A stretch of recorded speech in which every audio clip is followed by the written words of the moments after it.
ചട്ടി ചൂടായിട്ടുണ്ട്. ആദ്യം തന്നെ നമുക്ക് കുറച്ച് ഓയിൽ ഒഴിച്ചിട്ടേ ഈ ബീഫ് ഒന്ന് ഫ്രൈ പോലെ എടുക്കണം.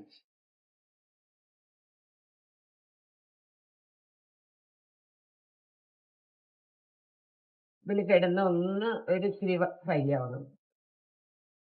ഇതിൽ ഞാൻ എല്ലാ മസാലപ്പൊടിയും ചേർക്കാണ്.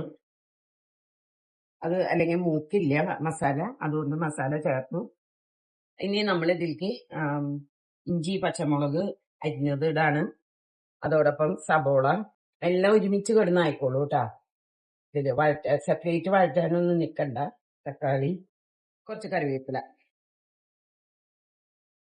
ഇതെല്ലാം ഇളക്കി ഒന്ന് നന്നായി വെന്ത് വരും.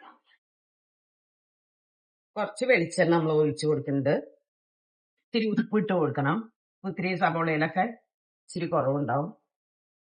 പിന്നെ നോക്കിയിട്ട് വേണമെങ്കിൽ ഇടാം. ഇതൊന്ന് മൂടി വെച്ച് നമുക്ക് നന്നായി ഒന്ന് ഈ സബോളയും തക്കാളിയും സബോളയും എല്ലാം ഒന്ന് വേവിച്ചെടുക്കാം. നമ്മുടെ ബീഫ് ഒരുവിധം വെന്ത് എല്ലാവരും ആയി. ഇനിയിപ്പോ നമ്മൾ ഇതിലേക്ക് കുറച്ച് ചൂടുവെള്ളം ഒഴിച്ചു കൊടുക്കാനും ഗ്രേവിക്ക് വേണ്ടി ഇത് തിളച്ച് ഇതാവും. അതിലേക്ക് നമ്മൾ ഒരു സ്പൂൺ ടൊമാറ്റോ സോസും കൂടി ചേർത്ത് കൊടുക്കുക.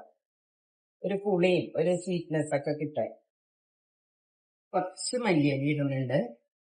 ഇനി നമ്മളിത് ഇളക്കി ഒന്ന് തിളച്ച് എല്ലാം കൂടി ഒഴിച്ച് കഴിഞ്ഞ് ഒന്ന് മൂടി വയ്ക്കാം. തീ കുറച്ചിട്ടിട്ട് വേണം കേട്ടോ ചെയ്യാനായിട്ട്, പെട്ടെന്ന് വെള്ളം വറ്റിപ്പോവും. ഒരു മിനിറ്റ് ഒന്ന് മൂടി വെച്ചിട്ട് നമുക്ക് ഓഫ് ചെയ്യാം.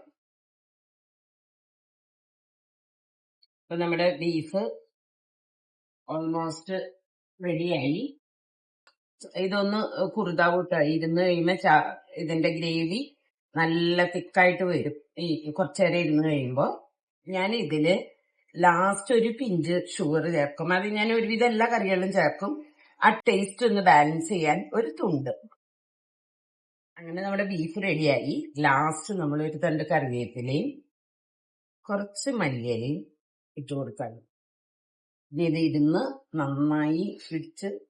അപ്പൊ ഇതെല്ലാവരും ഇതുപോലെ ഉണ്ടാക്കി നോക്കുക. ചിലപ്പോൾ എല്ലാവരും ഇങ്ങനെ തന്നെ ആയിരിക്കും ഉണ്ടാക്കണേ, എനിക്കറിയില്ല. എങ്കിലും എന്റെ മെത്തേഡ് ഉണ്ടാക്കി നോക്കാം. ഇഷ്ടപ്പെട്ട് കഴിഞ്ഞാൽ ലൈക്ക് ചെയ്യുക. അതോടൊപ്പം എന്തെങ്കിലും തെറ്റുകൾ ഉണ്ടെങ്കിൽ അത് കമന്റിൽ കൂടെ അറിയിക്കുക, കമന്റ് അറിയിക്കുക, വീഡിയോസ് ലൈക്ക് ചെയ്യുക. Thank you.